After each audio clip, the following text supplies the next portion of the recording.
Welcome, dear listener, to We Are Already Free, the podcast empowering down-to-earth seekers to feel, heal, and grow a more beautiful world.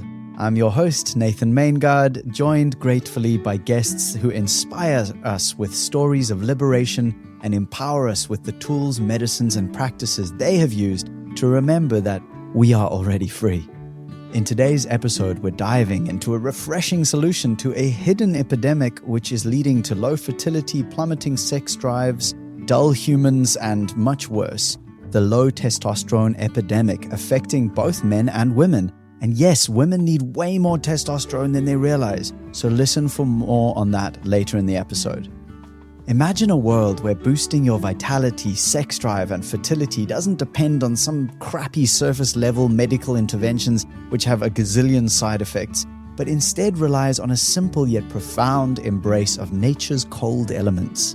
Welcoming our dear return guest and expert, Dr. Thomas P. Seager, a leading light in the world of cold water therapy. His groundbreaking work offers a natural and invigorating approach to tackling this epidemic. Dr. Seager's insights into the rejuvenating power of cold immersion therapy have transformed so many lives, offering hope and tangible results where modern medicine often falls short. Today, we're not just discussing cold showers. We're unveiling a powerful, natural tool to combat low testosterone levels, a tool that is effective for both men and for women. So, prepare to be chilled and thrilled as we explore this icy path to enhanced sexual health, fertility, and so much more. We're diving into these topics: boosting testosterone with cold immersion for both men and women, and why women need more testosterone than they generally realize; how cold immersion can improve sexual health and fertility; how cold exposure can help regulate thyroid function; Thomas's remarkable and accidental discovery of how following cold immersion with exercise can lead to huge hormonal and physical benefits; the benefits of cold immersion for pregnant women, including pain relief, and, of course, heaps more. Dr. Thomas P. Seager is an associate professor in the School of Sustainable Engineering at Arizona State University. He's the founder of a new concept called self-actual engineering. Seager is CEO of Morozko Forge Ice Bath Company and an expert in the use of ice baths for building metabolic and psychological resilience. If you're not quite ready to take the icy plunge, there's another way to wake up to a morning almost as revitalizing. With my 5-day morning practice challenge, swap the groggy scroll for vitality and clarity, kickstarting your day with aligned energy. It's not just about waking up, it's about awakening. Join me, invigorate your mornings and transform your days. Dive into the free 5-day morning practice challenge at alreadyfree.me/yes. A brief note and an apology: the final few minutes of our episode were lost due to a technical challenge. Sorry to you, dear listener, and to Thomas, and I'm so grateful that we got 99.9% of this amazing dialogue with one of my favorite people, Dr. Thomas P. Seager. So just a brief preface in that the way that I found you, I may have told the story last time, but it's coming up again strongly because a few years ago, I was getting into taking better care of my body for the first time, really as an adult, really stepping into that, started ice baths for the first time and was running and doing some strength training. And I was trying to work out what's the best order. Is it better to do an ice bath, then exercise, or exercise, then ice bath? And almost all the information I found at that time said ice baths for recovery. But I was like, I feel like there's a missing piece here because it just feels so good to do the ice bath before. And also, if it's helping me recover faster, isn't that taking away from some of the positive benefits, et cetera, et cetera? And you were the dude I found. Like, you were the one person at that time who was saying, I did cold immersions and then this happened, like cold immersion, then strength training. And you'd even found a study, I think, from Japan, et cetera. So for the people listening right now who don't know much about this, or even those who think usually that it's training and then the cold immersion, could you take us through your story of that process of discovering cold immersion, then strength training, what happened to you and why it's so important that more people know about this? Yeah, what happened to me was really an accident. When you think about ice baths, almost everybody has some experience with some kind of cryotherapy. You put an ice pack on a sore elbow, or you used an ice bath to recover after a run. and your high school football coach told you to get in the ice bath for your knees after a tough practice or something. We've always heard about using ice baths after exercise for recovery, but that's not what I was working on. I was going through a time in my life where I'd realized I hadn't taken care of myself. I had focused so much on raising my kids and on my family, I'd let my own health go to crap. And because I was separated from my wife and we were headed for divorce, I was super motivated to get myself in shape because I got to go back out on the dating market after 20 years. And what's that going to be like? So you can imagine all these different things going on in my head. Well, I went down to the blood lab in Arizona where I live. You can order a lot of your own blood tests. And I said, there's certain things I want to get checked out. I'll check the whole male health panel. Give me everything I need to know about myself. I'm 51 years old. And when the report came back, there was this big, red exclamation mark next to my prostate specific antigen. So it's called PSA. And I don't know, it was over 7, whatever the units are. It was the exclamation mark that worried me. Out of range, too high, the lab report said. Now, at this point, you're supposed to go to a doctor and you're supposed to have the doctor do a prostate exam and suggest to you another test and maybe a biopsy and all this other crap that they do. And that was the last thing that I wanted. I went, of course, straight online and I had to learn about the PSA. Turns out it's not a very reliable test. It indicates inflammation in the prostate, but it's not necessarily an indication of cancer. But an idea gets inside your head and it's hard to get those thoughts out. It said, these are the other symptoms that you should look for. Are you having difficulty urinating? Is your urination infrequent? Like, I don't know how I pee. I became so self-conscious about what was going on with me that I couldn't sort it all out. So I decided I was going to do something that men almost never do. And that is talk to other men about their health. I rang up some of my close friends and they said things like, well, yeah, I had a biopsy. It was terrible, but it turned out I was okay. Another guy said, well, I had my prostate out 6 months ago. I thought, well, we're close friends. You never even told me. Guys don't talk anywhere near enough about their health because we tend to kind of overlook these things. Any little minor ache or pain, we don't even want to deal with. And there isn't anything that we can't dismiss, at least in front of other guys, as a minor ache or pain. So I talked to older men, younger men, and every story that I heard felt like a nightmare to me. I said, there's no way I'm going in to see a medical doctor about this thing. It'd been maybe 15 years since I had a prostate exam, and I'm not getting another one. What I'm going to do instead is I'm going to double down on the keto. I'd been watching what I ate, or I'd lost a lot of weight. I went from 250 to this time around 205, 210. That's great. But I said, I'm going to go hard on the keto and I'm going to go hard on the ice baths. And I had this idea that the ice baths are good and the keto is good for inflammation. And maybe this is going to help me manage that PSA. Prostate cancer, if it is very slow moving. I got time. So I did this for 3 months. And then I went back to the lab. Same thing, male health panel.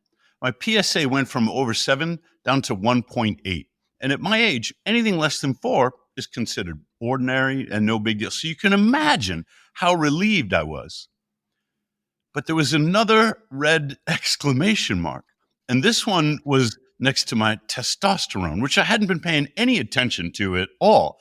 In the previous report, it was somewhere around 700, 720. And, everyone would have said, hey, you're doing great. 720, 51 years old. Congratulations. This one came back 1180. And that got me thinking some more. Well, now that my PSA was under control and I was less self-conscious, I actually did. I went to go visit my urologist. And I said, hey, look, doc, I'm doing great, right? It's all set now. We got no problem. And doc said, well, I think maybe we should have one more test. He didn't tell me what it was about. He just wrote up an order for a test that I couldn't get myself. I didn't know what it was until the results came back. It was for luteinizing hormone. And my results came back with another red exclamation mark, out of range, too high. Well, what the heck is luteinizing hormone? My urologist didn't give two craps about my prostate. He was looking at my testosterone results and he's like, that's not possible. This guy's juicing.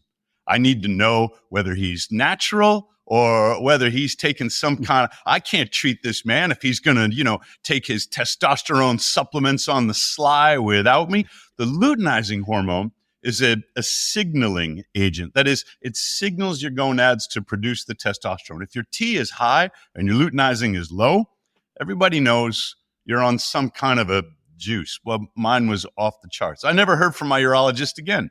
He didn't ask, well, Professor Seager, how are you doing this? He's about my age. He's just like, yeah, whatever. That was it. That was the end of our relationship. But here I am sitting on this incredibly, turns out, it's not so incredible because I've heard from so many other men who have replicated this results. But at the time, I thought incredibly high result. I got the T levels of an oversexed 19-year-old and my prostate is fine.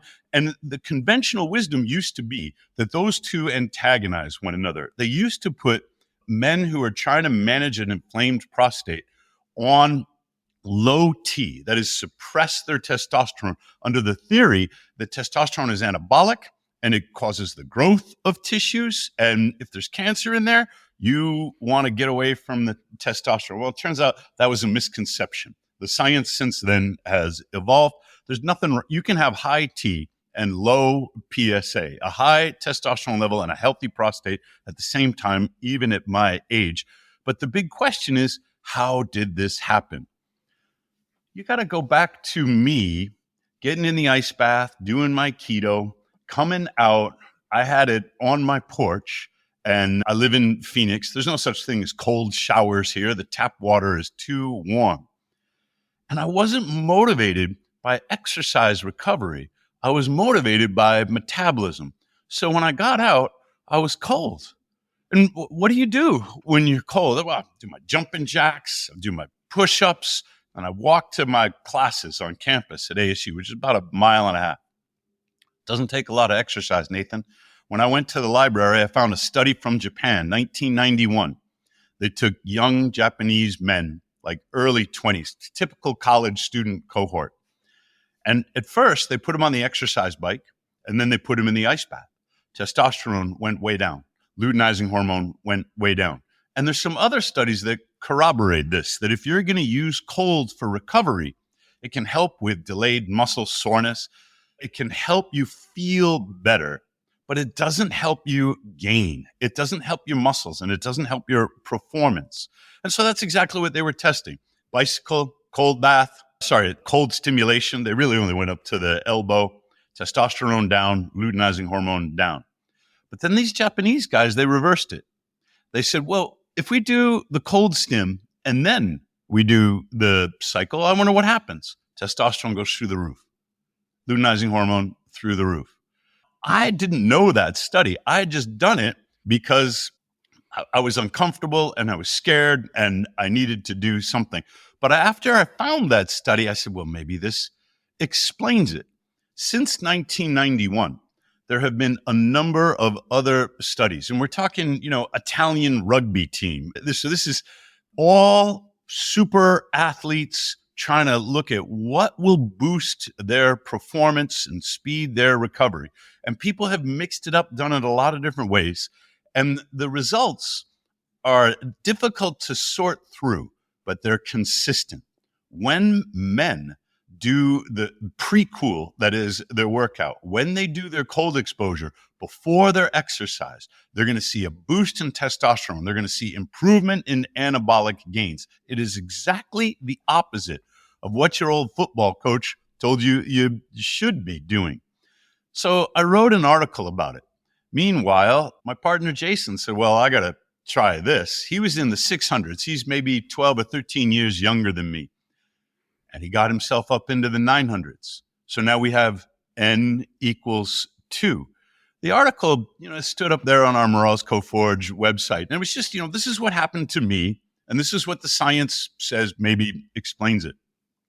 But if you remember last winter, this is the end of 2022, Liver King finally got nabbed. As if, I mean, everybody knew Liver King was on roids, like why even bother deny it? Nobody cares. You're very entertaining. And so people tune into your Instagram channel because there's some kind of a circus clown element of it. And because some of the advice isn't bad at all. Sure, eat your liver. But he was, for a moment there, disgraced. And Joe Rogan, it got his attention. He had Derek More Plates, More Dates on his Joe Rogan show, and they were talking about testosterone. And Joe said, I've been reading this article. There's a guy who says you should do your ice bath before your exercise. Well, Derek hadn't heard anything like that.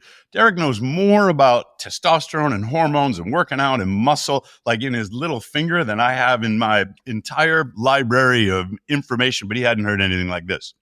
Next podcast, David Goggins comes on.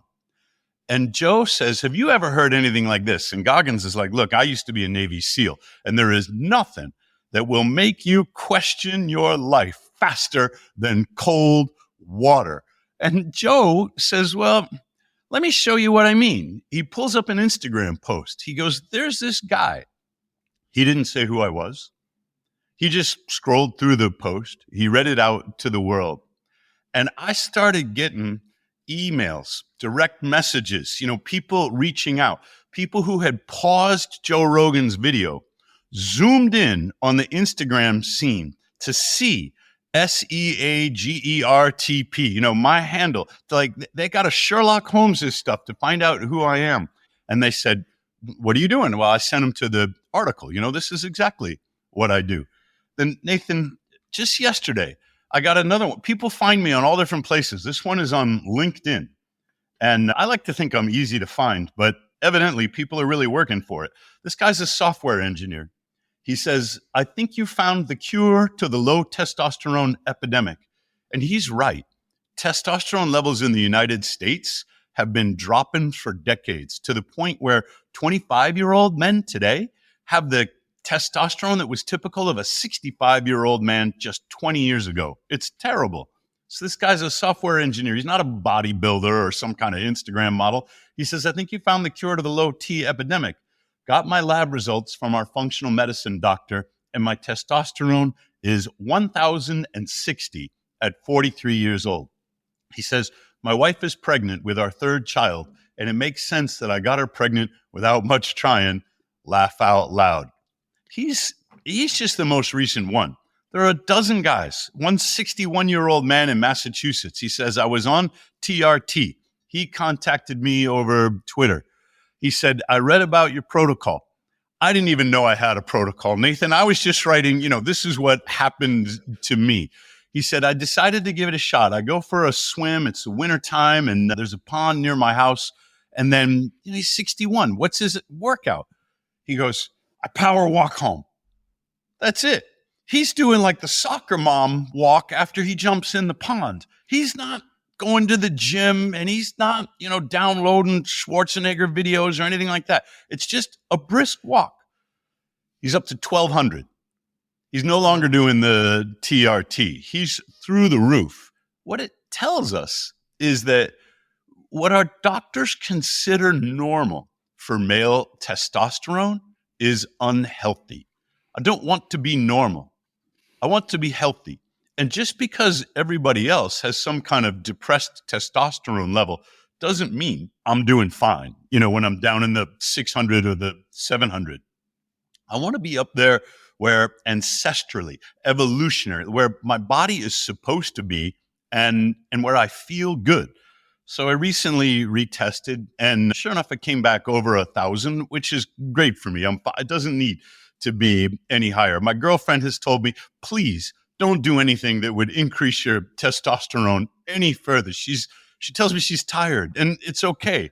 But if I'm up over 1,000, I'm a 57-year-old fat man. And if I can do it, then it can be done by almost anyone, by a younger guy like you, by other guys who are my age. This is now that we understand how to get it done, low T is optional. It might take some time, depending upon where you're starting. But the gains that people are telling me that they're making are phenomenal. Well, I will definitely link to some of those results because I've seen on your Instagram where you share screenshots people are sending you of like their results. Because that's obviously the thing. When I first found you, it was you and your partner who had done this and had these results. And then, as you said, since the Joe Rogan thing, it's been amazing for me. Like I feel like I had this little secret that I've been telling everyone I know about, but I don't have the kind of voice that Joe Rogan does. But then I see you pop up on Joe Rogan, and I'm like, wow, I got goosebumps. I was like, oh my gosh, finally, like people are now going to know what Thomas's secret, like this is amazing. And so I will definitely share in the show notes for people who want to just go see some of the other results, because I haven't actually had my tea tested ever. That I know I haven't. And I've just known that how good it feels and has felt to have an ice bath and then do some kind of strength training. In my case, generally kettlebells. But yeah, I'm just so happy that the word is getting out there. And that's why I wanted to do this episode, to really hone in and focus and give someone like one place they could come to just hear more of your story and understand a little more deeply why this might be good for them. So there's a piece here. I know we've been talking about men so far, and you said something to me also a while ago that women often don't have enough testosterone. Now, so it's like a multi-part question, which is this also a good idea for women to do an ice bath and then some kind of strength training? If so, why, and what effect does it have? I suppose you'll have mainly anecdotal stories or evidence so far, but what's the benefits for women, if any, or how should women approach this? It turns out women are different than men in many respects. What a surprise. Yeah.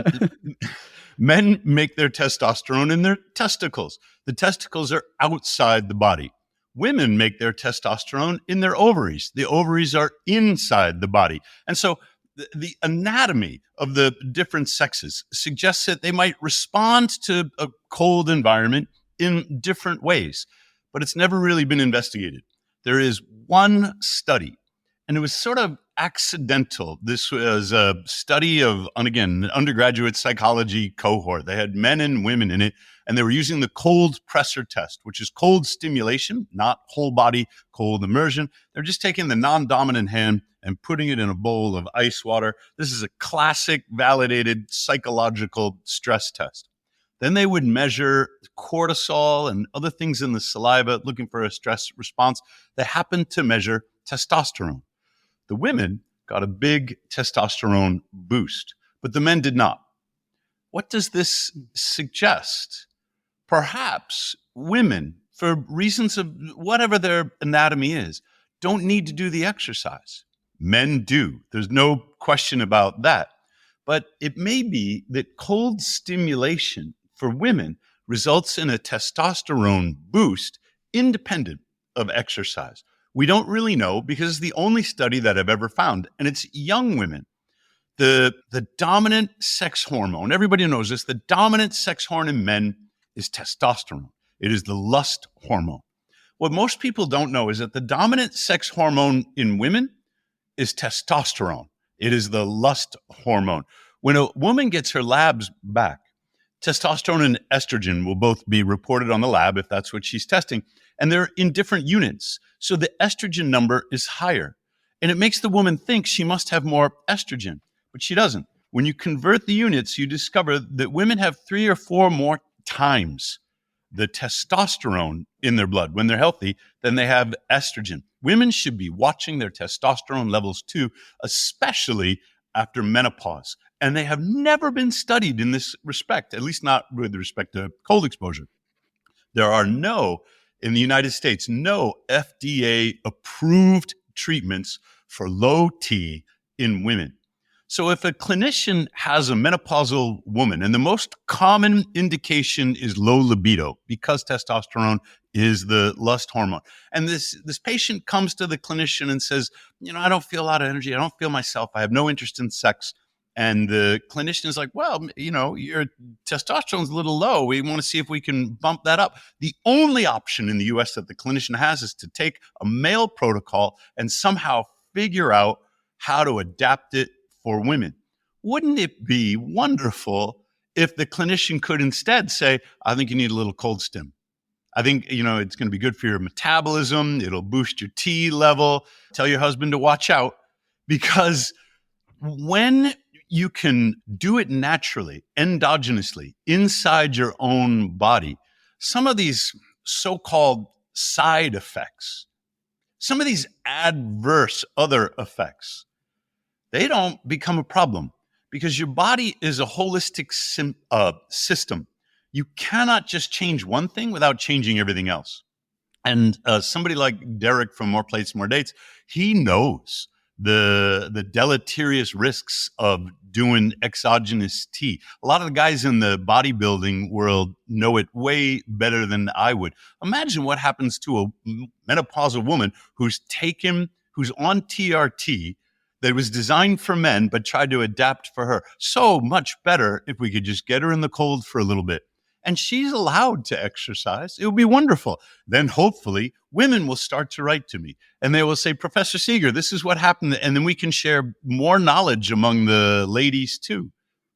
Yeah, it's such an interesting thing. I remember when you first told me that the amount of testosterone women have in their blood is so much more than they're aware, more than estrogen like that. So I'm glad you brought that up again. It's kind of like, it's just mind-blowing the level of all these different things. So you mentioned something a bit earlier around sexual health and around, obviously libido, the lust hormone, etc. And I'm wondering, because I'm sure I've seen you talk about this before, but I'd love to hear for anyone listening around pregnancy and sexual health in general, and how cold immersion, and whether it's just cold immersion or also I suppose the cold immersion followed by the exercise for men also makes sense, but just like what kind of effects have you seen on people who are trying to get pregnant or improve sexual health, etc.? Let's talk about the women first. We'll stick with them for now. There are a number of epidemiological studies that suggest cold exposure is healthy, especially if you're trying to conceive. There's a fertility boost that women will experience, and also during pregnancy, whereas heat is counter to fertility and associated with poor birth outcomes. So this is what we see in the data. The question is, what are the mechanisms that would explain that? Well, pregnancy is probably the most demanding metabolic thing that a human being can go through. Because, the woman will say, well, I'm eating for two. And it's true, but you're doing everything for two. Pregnancy is a state of increasing insulin resistance. As the pregnancy matures, as the woman gestates for longer and longer, her insulin resistance will naturally increase. When it gets out of control, as it does with a lot of women in the United States, it will show up as certain disorders like preeclampsia or eclampsia. So this is a metabolic disorder that causes inflammation. A lot of women have swollen ankles, for example. They have difficulty sleeping. And this is an indication that their metabolism is being overtaxed. Cold exposure increases their insulin sensitivity, reduces their inflammation, allows them to sleep, and it will, in the case of preeclampsia, the risk of preterm birth is very high. The cold exposure may allow them to carry the baby to term or at least longer. And there's some good stuff on this. So I contacted Dr. Josephine Warsek. She's a PhD, not a medical doctor, but she's in Germany. And she was, for a time, the only woman in Germany certified by Wim Hof and his method. And her sister was pregnant. Her sister was going right into the cold. And so I said, she'd post about it on Instagram, but, what's your opinion? And Josephine said, well, I just conceived myself and I'm going to continue my cold practice, not the breathing. She says, do not hyperventilate. Pregnant women should ignore that aspect of the Wim Hof method. And she says, and I suspended my cold practice when I wanted to conceive. I was a little concerned about an overactive immune system, which can affect implantation of the zygote. And she said, so I stopped it. But now that I'm pregnant, I'm going to continue. And it's for metabolic reasons. She had a great birth. So I went into it a little further here. A former student of mine, she was pregnant. Her husband has type 1 diabetes, and they were aware of insulin and metabolism. She said, I'd like to give it a try. I talked to my medical doctor. He said, it's fine. She did a couple of plunges. She wrote to me. She's on my articles. And she said, this is wonderful. I'm sleeping. The inflammation is down. I can walk. Again, she had wonderful birth outcomes. Going a little bit further, I believe that our ancient ancestors were not just accustomed to cold water immersion, but they were selected for it. The reason I say that is because the oldest fossil records are in East Africa. And we don't know exactly, but since those are the oldest fossil records, we're going to go with this hypothesis that Homo sapiens emerged from East Africa. And it doesn't really matter whether they did or they didn't, but because people think East Africa, that's equatorial. It must be very warm.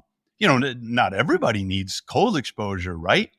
But where does Wim Hof take his trainees? It's right up Mount Kilimanjaro, which is on the equator in East Africa. There are 3 modern glaciers at the equator in East Africa today. What do you think it was like during the Ice Age?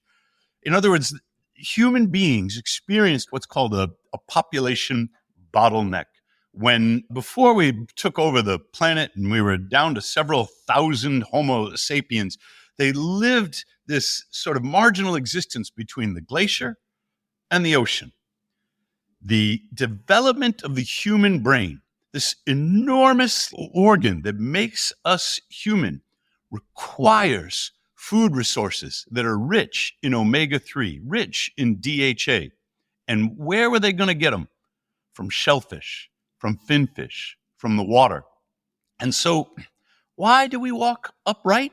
It's not so that we can see over the grasslands of Africa. It's so that we can wade into the water and collect the shellfish that we're going to eat for dinner that is going to feed our developing brains. It's because we're in the water. This is why our nostrils point down instead of out like the chimps and the bonobos do. This is why we don't have any hair. So we're streamlined for diving. This is why we have subcutaneous fat. I got plenty of that. Whereas a bonobo might have 4% body fat total. You know that I'm sitting here at like 18, 19%, like a lot of other guys my age. We are aquatic. We are not just accustomed to the water, but evolved to expect it, and that water was cold. So the question is, where would our ancient grandmothers have gone to give birth?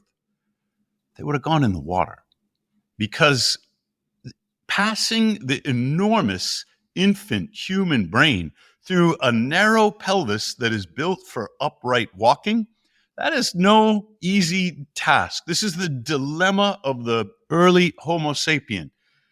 Now, my wife, when she gave birth, she labored in the water because we read about it. We read about how it would reduce the pain of contractions. And I've talked with other women about this, and there's such a thing as a water birth. That is, babies that are born underwater. And it's a very frightening thing for a woman who hasn't talked to other women about it. But how will my baby breathe, for example? Until you realize that human babies are born with the instinct to swim, not to crawl, but to swim. When the cold water hits the baby that is born in the cold water, it says, "Welcome to the world." And all the instinctive responses kick in that are healthy. So the women who are doing the water births, they almost never do them in the cold. I have found one account of one woman in one book she belonged to an outdoor swimming club in London. And when it was time for her to give birth, she thought, well, I'm going to do it in the cold water. She had terrific birth outcomes. And it's the only anecdote that I've found. So I'm buying a whole bunch of other books. The cold exposure, particularly cold water immersion, is generally speaking, this isn't medical advice for any specific woman, but generally speaking, associated with better birth outcomes. Why? I'm hypothesizing because we are aquatic creatures and our ancient grandmothers gave birth to our ancestors in the cold water because of the analgesic or the pain relieving effects, because it eases the contractions and because it is the safest place for them to labor. When you, as a pregnant woman, go back into the cold, you are returning to the ancestral, the evolutionary roots in which we were all evolved. So I encourage pregnant women to incorporate some cold plunge, incorporate some ice bath into whatever their practice is. They can use the same breathing that they're learning in their Bradley method class or their Lamaze class. They can use the same breathing in the cold bath, and it will, again, help calm them down. But what about the guys? Well, guys don't make anywhere near the metabolic investment in reproduction that women do. But remember I said the guys don't talk anywhere near enough to one another.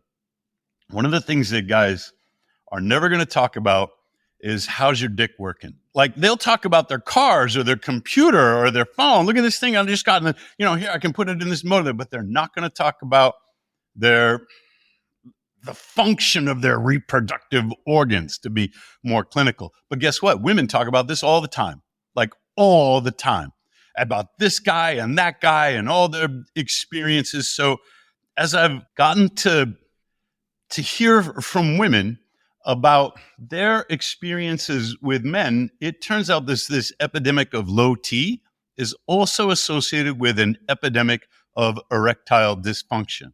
And there can be a lot of complex reasons, but most guys have figured out, maybe not guys my age, but younger guys have figured out that Viagra will overcome any physiological obstacles to sexual performance. And so they're taking it. How does it work? To maintain an erection, the circulatory system must engorge the penis with blood. The pressure inside the penis is supplied from the heart, but there's a lot, the heart beats and there's a lot of passageways, a lot of vasculature that the blood has to go through before it reaches the penis. And so the blood vessels that feed the penis, they have to dilate to allow more pressure in. How do they dilate? Inside the blood vessels, there's a single layer of cells called the endothelia. So these are endothelial cells. They produce nitric oxide, and that signals the smooth muscles around the blood vessels to relax, let the blood through. When those endothelial cells become insulin resistant because they rely on their mitochondria for the energy to produce nitric oxide, and when they become insulin resistant, they can't produce the NO. Without NO, no vasodilation. No vasodilation means no blood flow. No blood flow means no hard-on. Viagra overcomes the insulin resistance in the endothelial cells so that their mitochondria can get the energy they need to produce nitric oxide, induce the vasodilation. How does cold exposure work? Cold exposure improves your insulin sensitivity. And so cold exposure is not the exact same mechanism, but it promotes improved circulation by not overcoming the insulin resistance, but by fixing the insulin resistance in the endothelial cells. This is remarkable. Once you start these conversations, you realize that the experience of the men that are talking to me about it exactly dovetails with this scientific explanation. So I will get direct messages or emails from people who say, Dr. Seager, I'm doing your protocol and my T levels are through the roof and it's wonderful. And I get all this energy when I pre-cool my workout and it's really cool. But I just have one question. Am I supposed to be waking up in the middle of the night with a heart on? And I go, yes, you are. That is exactly what happens because you have fixed your mitochondria, you have fixed your endothelial cells, you have fixed the blood flow to your penis. So not only have you bumped up your lust hormone, but you bumped up your sex function, your physiology is now better prepared to perform. Now, this is a revelation in two respects. One is you don't need the Viagra. You need to fix your metabolism. And if Viagra is what is working for guys, I don't really mean to crap on it because I'd rather have them get what they need to live full lives. What I'm suggesting is try the cold exposure, try a little exercise and see if you can stimulate naturally in your body what Viagra is stimulating outside the body. But the other revelation is new indications, new options for use of Viagra. It turns out it is also used for treating infants who suffered from hypoxic brain injury. So this is a birth outcome. Suppose the umbilical cord, it gets wrapped around the child's neck or the blood flow is cut off. For whatever reason, the infant brain is not getting enough oxygen. It will suffer what's called hypoxic, low oxygen brain injury. There are two treatments for it. Cold water immersion is one.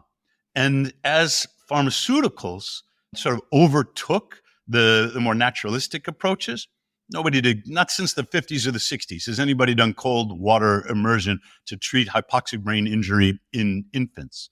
But what are they using now? Viagra. And for the same reason, it overcomes insulin resistance. It helps the cells in the brain. People think that Viagra acts on the dick, but it's systemic. It works throughout the body. It was originally supposed to be a treatment for chest pain, for a lack of circulation to the heart. In other words, there are clinical uses for Viagra that might surprise us. It can be good for women too. Women also have erectile tissues. It's just not, we don't think of it in the same way. Women also have endothelial cells that can also be insulin resistant. And so I think most women would hesitate to give Viagra to an infant with hypoxic brain injury or to take it themselves. And you should absolutely not do this. This is only under the direction of a medical doctor. But it opens up our understanding of what Viagra does, how it works. And now clinicians have new options for treating circulatory disorders. So you've mentioned a few times around the mitochondria, and I think you've just wrote an article about it, which I hadn't had a chance to read yet, but I'm curious how this all ties in. And as a brief preface, and this is something I'm just still learning some new stuff about, but basically Scott Carney, who wrote What Doesn't Kill Us, he was like the guy who kind of one of the first people to really bring Wim Hof to the public eye as a journalist. And at the moment, he's kind of almost, I won't say going after Wim Hof, but he's really shining a light on some of the other less pleasant aspects of the business behind Wim Hof.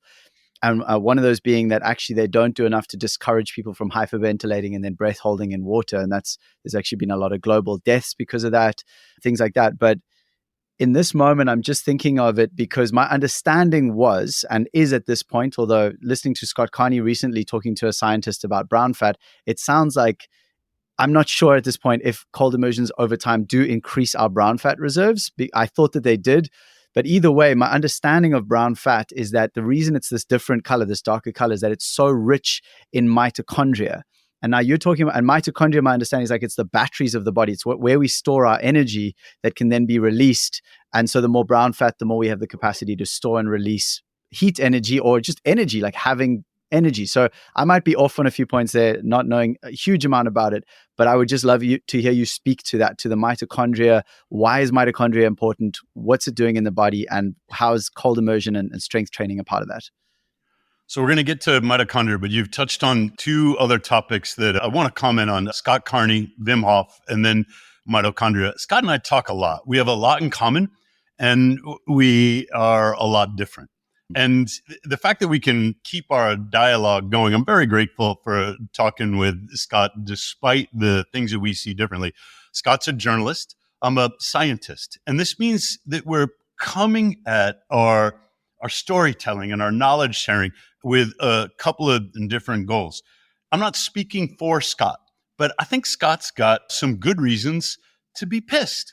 That is, as far as I can tell, he cares about Wim as a human being. They have a friendship. And Wim's not just a source for Scott and his journalistics. They've known each other for years.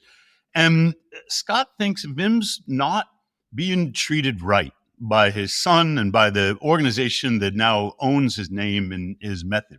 So that's one on a personal level. And Scott never really made an issue about it, even though I think he had personal feelings about it for a long time, until he became really concerned about these deaths. This is the number one big issue. Do not combine hyperventilation with cold water immersion.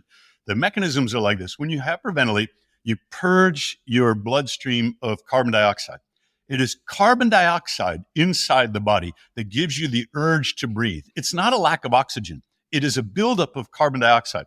So for a long time, free divers, the divers they don't use an underwater breathing apparatus. They just hold their breath and they dive and they do these incredible things, and it's very dangerous. But for a long time, free divers would practice hyperventilation so they could extend their dive, especially if they were naive and inexpert. And it's very dangerous because you can run out of oxygen in your bloodstream before the carbon dioxide levels come back up enough to give you the urge to breathe. So Scott has documented now 18 cases. And I believe him. These aren't like marginal, rumored, like he's looking for evidence of this, of people who have combined hyperventilation from the Wim Hof method with cold water immersion in the Wim Hof method.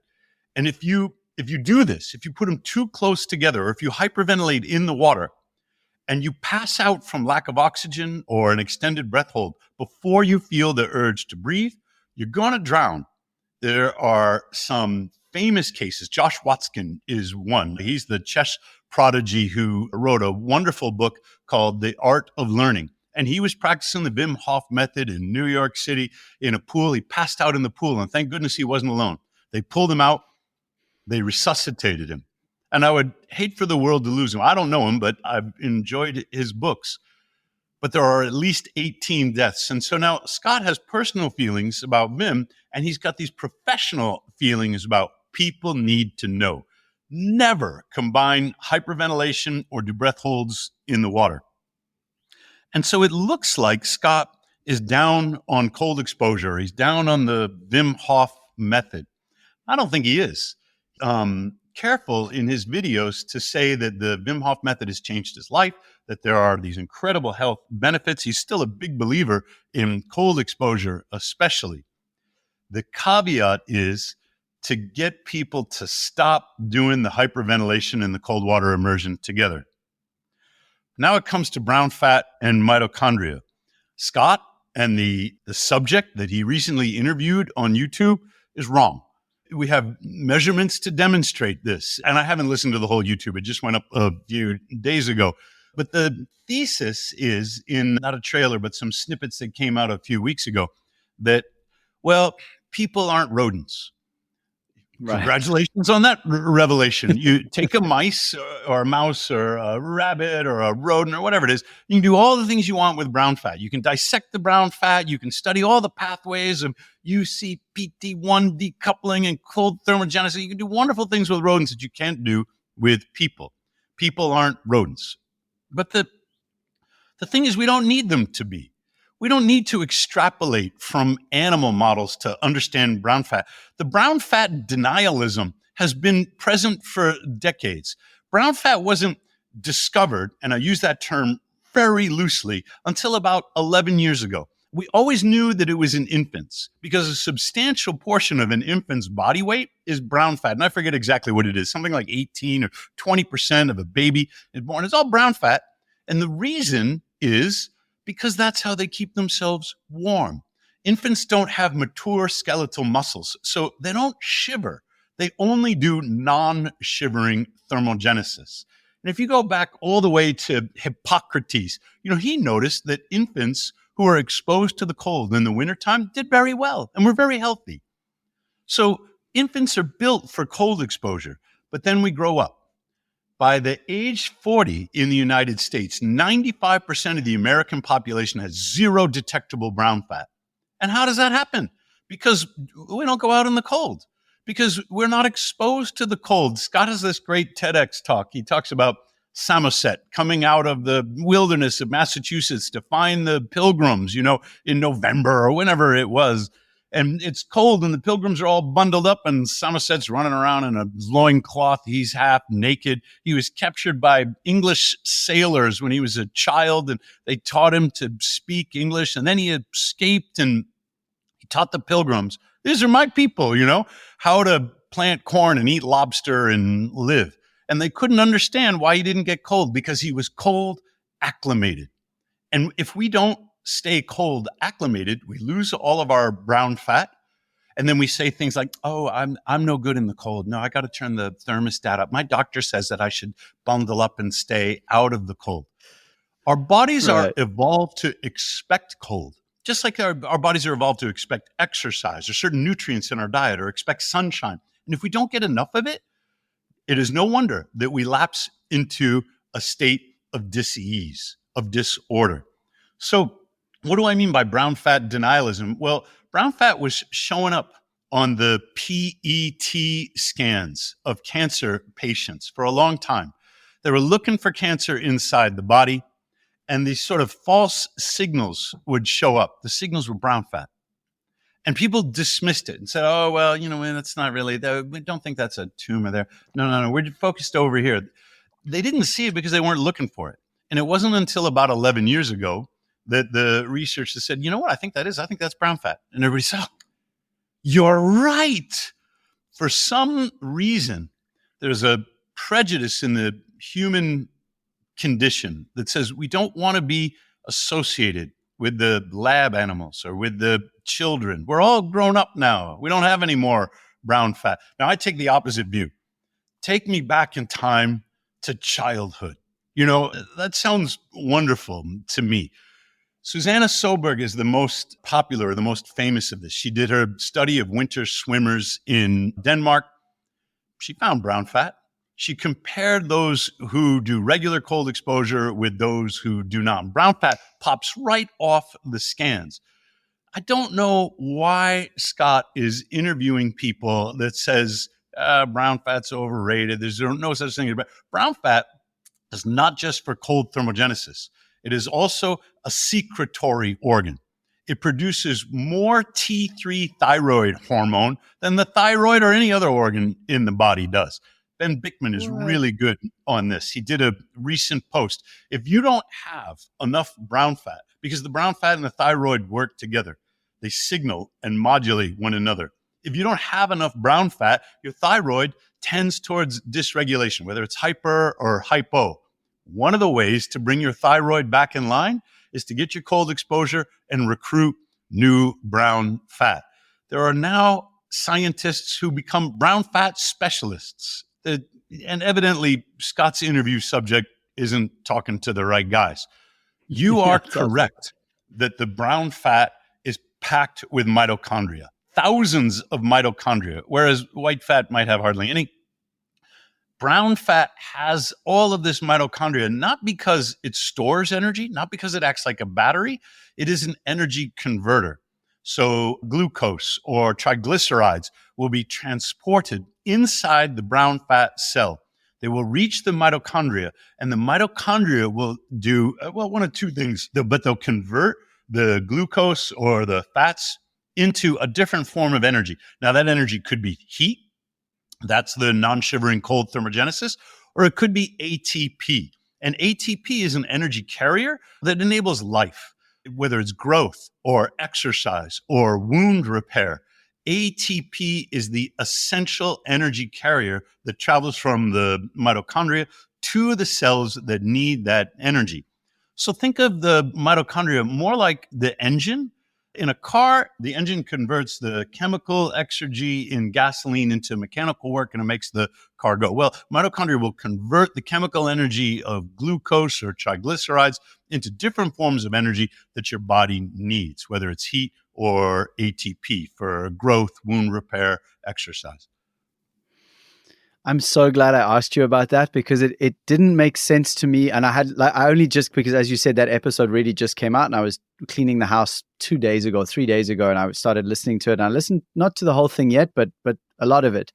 And the scientist was just saying, the brown fat thing is, and I was like, but I feel the difference. So, and then I was going to ask you, well, what is the difference attributable to if it's not the brown fat? Because my experience has been, especially this last winter, so we're in South Africa, we're just coming to the end of our winter. And I have actually almost lost count of the amount of times where I'll be sitting out with some people and I'll be in a t-shirt and everyone else has beanies and jackets and just is wrapped up. And I'm sitting there just actually super comfortable. I can feel the cold. I know that it's cold, but I just don't feel as worried about it. There's something in my body that's just kind of like, it's actually nice. It's enjoyable. There's a sense of alertness that I experience. So I really was I continue to attribute that to the brown fat reserves that I've built up from my very consistent ice bath practice over the last year or so. You have a countryman, Tim Noakes, PhD, MD, and he's on Twitter quite a lot, and I follow him. But before COVID, before Twitter became a really big thing, Tim is an exercise physiologist. So when Lewis Pugh, he's this British, extreme cold open water swimmer. When Lewis Pugh wanted to train for a record-breaking Antarctic swim, where does he go? To South Africa. And he connects with Tim Noakes and he says, Doc, will you supervise my training? I need somebody with your expertise in extreme exercise to watch what I'm doing and to make sure I stay safe and to challenge me in the right way so I can break this open water, cold water swim record. Noakes says that's fine. Noakes observes in Lewis Pugh's physiology an increase in his core temperature before he gets into the water. And he coined this phrase, anticipatory thermogenesis. Now, how does that happen? How is it that before Lewis Pugh, who right now is swimming the Hudson River in New York State, he started in Manhattan and he swam, 300 some miles up into the Adirondacks to swim to the source of the Hudson River. It's remarkable. And he does it to draw attention to the environment and to clean waters. It's a wonderful thing. But how would he raise his body temperature before he even gets in? Well, brown fat is activated by the nervous system. Ordinarily, thermoreceptors on your skin would sense the cold, and they would signal up to your hypothalamus, emergency! And the hypothalamus would say, crap, we got to activate that brown fat. We got to get some vasoconstriction going. We have to defend the body against the cold temperature and keep the core warm. That's ordinarily. But Lewis Pugh is so experienced in his cold water swimming that his body has learned to anticipate it. He can activate the brown fat unconsciously, but only with his thoughts. He knows that he's about to get into the cold water. And his hypothalamus is like, we're getting ready. It's because brown fat is signaled through the central nervous system. It means it is controlled by your thoughts, not by the thermoreceptors, not directly. And Lewis must have been unconsciously warming his body. He's not shivering. So this is not skeletal muscle shivering thermogenesis. This is non-shivering thermogenesis that raises his, I'm in Fahrenheit, but if I remember correctly, Tim Noakes measured like 1.5 degrees Celsius increase in his core body temperature before he even gets into the cold water. Think about the power that we have, that Wim Hof claims he has, and he's trained other people to have, for our thoughts to control our physiology, the possibilities that this opens up.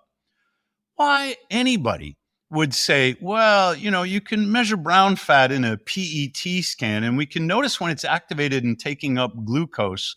And we have all these people with these experiences of non-shivering cold thermogenesis, and we can even, using our thoughts, raise our core body temperature, but I don't think it's really a thing. Don't be that guy who says, there's no scientific study that proves what's happening to you is actually happening to you. Those guys show up, on Twitter all the time. And many of them claim to have medical credentials. And they tell me, you can't have T levels of over 1,000. Ice baths don't work. I don't block them. I don't reply. Okay, sometimes I get a little sarcastic, but usually I'm just going to put a little like next to their thing and move on, because I will not let some expert deny your experience. That's what's happening to you. And don't question your experience because of a YouTube interview. Ask instead, how could you explain this happening? And he might say, well, here's an alternative explanation. All right, I'm listening. Tell me the mechanisms that explain to me my experience. Do not deny my experience. And I can't honestly say that Scott Carney's source is doing that. He's not speaking to you, Nathan. What I'm trying to emphasize is that the only thing that matters is your N=1 experiment. The study doesn't matter. The statistics don't matter. You could get your p-value 0.01, whatever your statistical confidence is. And that says nothing to a specific subject. Are you in the 99% that responded, or are you in the 1 that didn't? You don't know until you try. And so, if you're on the beach in South Africa and people are like, they got the campfire going and they're all bundled up, and you're like, this is great, I feel good. And they say, how do you do that? You can say, well, I don't know. I think it's the ice baths. I think I'm cold acclimated. Have you ever heard about brown fat? Have you tried? And when the guy says, yeah, I've been doing ice baths for 6 straight weeks every day and I'm still cold as hell, Then maybe we can say, oh, there might be, maybe I'm wrong about the mechanisms. You will never meet that guy. There will never be anybody around that campfire saying, I've been doing ice baths every day for 6 weeks and I'm still cold all the time, because that's not the way our bodies work. It takes about 7 days and these are human studies, but the time frame is similar in the mouse models, 7 days to recruit new brown fat and to become cold acclimated. And if you're measuring the temperature of your ice bath, you're going to notice the difference, because 45 degrees just isn't going to feel cold anymore. I have 2 more questions for you. One of them is quite a straightforward one, which is anyone listening now who wants to find you out there in the interwebs, where can they find you, and what are some projects, or are there any projects or things that you'd like them to know about? So a lot of my writing is at morozkoforge.com, and most people have trouble spelling it. It's a Russian fairy tale, the Morozko character. He was the winter warlock. And so we kind of screwed up when we named the ice bath company. We named it after a metaphor, and we would have done a lot better if we called it like besticebathforyou.com or something, very literal. And Google would have loved it and people would have found us. But it is okay. We are now the number 1 Google result for 4 different misspellings of Morozko. You will find my writing if you go to morozkoforge.com and you click on journal. You see a lot of articles. The most recent one is about what is the right order of things. I was talking with Mike Mutzel from High Intensity Health, and he just did a video saying there's a lot of benefits to sauna after exercise. And it got me thinking, what if we did ice bath, exercise, sauna? Well, if we did it in that order, it would be completely different from what everybody else is doing. And it would seem exactly like when I was a kid and you spend your day like body surfing at the beach, and then you get all this cold and this exercise, you come in, what do? You build a fire, you grill your fish and your linguiça sausage and whatever else is on there, and you sit with your friends in the glow of I'm like, this is exactly the way our ancestors do it. Cold, exercise, sauna. Give it a shot. That's the most recent article. So you can find me there. But you can also find me in a few other places. SeagerTP.substack.com. SeagerTP.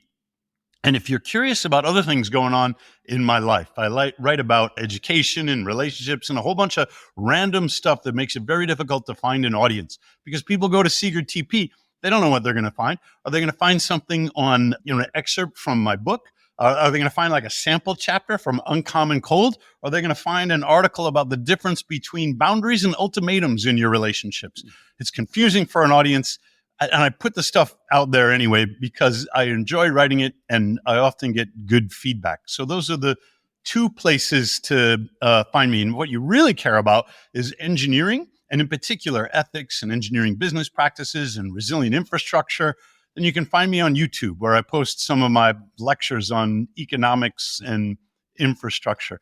So I'm a bit all over the place, Nathan. And for this audience, probably the best place to go is Morozko Forge. But where a lot of people have been finding me is on Instagram. Again, SeagerTP. And if you're looking for me there, don't be surprised if I disappear. Medium has pulled my articles down.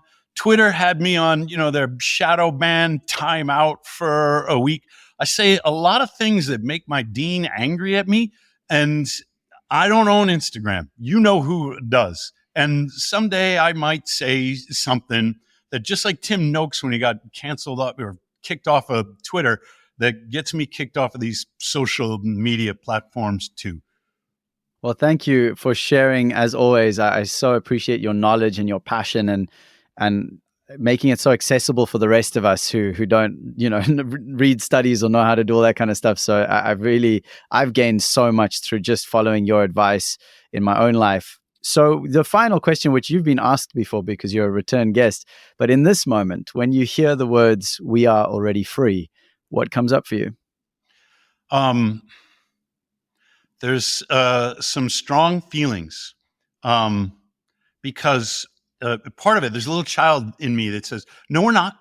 If we were already free, then I wouldn't be sanctioned, muzzled, criticized, and canceled. I'm not free.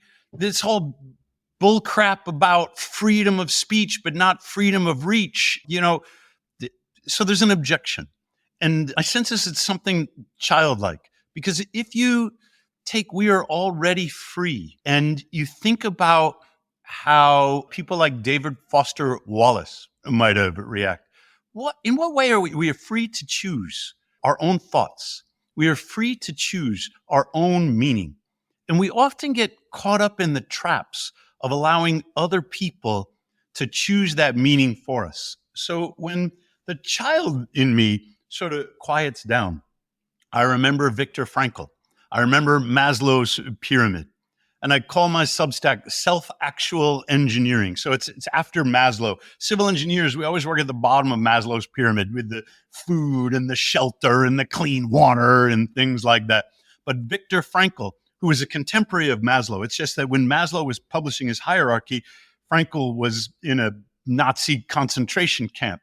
When Frankl was liberated and he published his manuscript, it eventually became a book called Man's Search for Meaning. He said, we can suffer almost any depravity as long as we have a reason why, because we get to choose what things mean. This is beyond the self-actualization that Maslow put at the top of his pyramid, that the U.S. Army used in the 80s, be all you can be kind of slogan. It goes beyond that. It says we can choose what things mean to us. We can choose our thoughts, and Frankl's experience proved it. So sometimes it comes up when we're in the ice bath. We get in, and by the way, no coercion. You're never going to hear me with like a bullhorn, breathe, motherfucker, or something. It might work for other guys. I'm never going to do that. You get into the ice bath and you come out of your own volition. No bullying, no coercion, nothing like that. But you get in there and right away, every cell in your body is saying, we are going to die. Get us out of here. You have the freedom of choice to say, this is what cold feels like. You hang in there for another second, toes. We're not quite done here yet. It's going to be another minute. And it's all going to be fine. You choose what it means when you get in the water. As we wrap up this invigorating episode of We Are Already Free, I want to extend a heartfelt thank you to Dr. Thomas P. Seager for diving into this chilling yet thrilling world of cold immersion therapy with us. His insights and personal experiences have truly illuminated the potent natural remedies that lie just beneath the surface of our daily lives. Please find links to his work in the show notes at alreadyfree.me or on your pod app now. Thank you to you, dear listener, for joining me on this beautiful journey. I hope this episode has sparked a curiosity and an eagerness to explore the profound benefits of embracing the cold, not just for physical well-being, but as a pathway to holistic wellness and a more authentic, vibrant life. We've delved into the transformative power of cold therapy for boosting testosterone, enhancing fertility and sexual health, and even its intriguing role in thyroid function and overall metabolic health. These insights aren't just about understanding our bodies better. They're about reconnecting with nature's wisdom and reclaiming our innate vitality.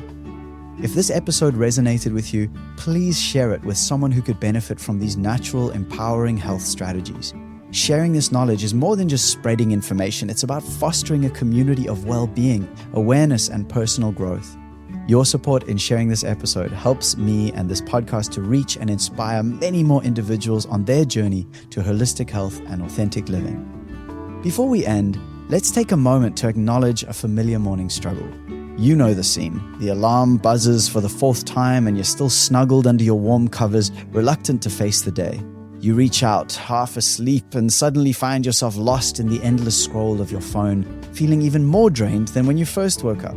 The day looms ahead, yet you're already wishing for a reset button. But what if your mornings could be, almost as revitalizing as a cold plunge?